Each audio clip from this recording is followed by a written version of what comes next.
এদিকে বরিশালে বাড়ছে শীতজনিত রোগের প্রকোপ।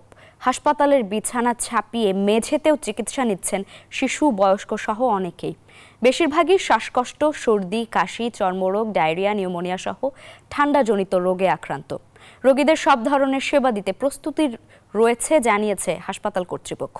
শিশু ও বয়স্কদের জন্য বাড়তি যত্নের পরামর্শ দিয়েছেন চিকিৎসকরা। মোহাম্মদ শুভ হাওলাদারের ক্যামেরায় সাইফুর রহমান মিরনের রিপোর্ট। 2 দিন আগে পটুয়াখালী থেকে শিশু সন্তানকে নিয়ে বরিশাল হাসপাতালে এসেছেন কলি বেগম। জ্বর, পাতলা পায়খানা সহ কয়েক ধরনের উপসর্গে অনেকটা নিস্তেজ শিশুটি। আমরা গতকালকে রাতে পটুয়াখালী থেকে এখানে ভর্তি হয়েছি। আমার বাচ্চার পাতলা পায়খানা, জ্বর। শুধু কলি নয়, তার মতো জ্বরের সঙ্গে সর্দি, কাশি, নিউমোনিয়া, টাইফয়েডে আক্রান্ত শিশুকে নিয়ে হাসপাতালে এসেছেন অনেকে।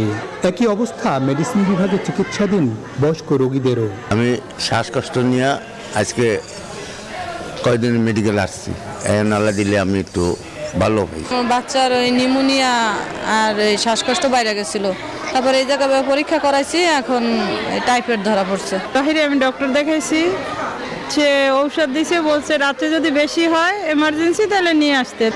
এই শীতের মৌসুমে শিশু ও বয়স্কদের জন্য বাড়তি নজর দেওয়ার পরামর্শ দিয়েছেন বিশেষজ্ঞরা। প্রথম পরামর্শ হচ্ছে বাচ্চাদেরকে মায়েরা বুকের দুধ খাওয়াবেন। 6 মাস পর্যন্ত যে বাচ্চাগুলো শুধুমাত্র বুকের দুধ, এর বাইরে এক ফোঁটা পানিও খাওয়াবেন না। বুকের দুধ বাচ্চাকে রোগ প্রতিরোধ ক্ষমতা দেয়, শুধু এটি খাবার নয়। যাদের আগে থেকে শ্বাসকষ্ট আছে, সেটা ইয়াং হোক বা বৃদ্ধ রোগী যাই হোক না কেন, ওনারা শীতকালে যেন ঠান্ডা না লাগে সেই বিষয়টা খেয়াল করবেন এবং মাস্ক ব্যবহার করবেন। হাসপাতাল কর্তৃপক্ষ জানায়, ঠান্ডাজনিত রোগী বাড়লেও চিকিৎসা দেওয়ার সব ধরনের প্রস্তুতি রয়েছে তাঁদের। প্রস্তুতি মোটামুটি আমরা রিসেন্টলি ওষুধ এনেছি EDCL থেকে, বাকি খুব শীঘ্র হয়তো আমরা পরিমাণটা শেষ করতে পারবো বলে আশা করি। ডাক্তার মোটামুটি ঠিক আছে, বাট সমস্যা একটা, আমাদের ইন্টার্ন নিয়ে আমাদের খুব কম, মাত্র 50 জন ইন্টার্ন নিয়ে খুব ডিফিকাল্ট হচ্ছে।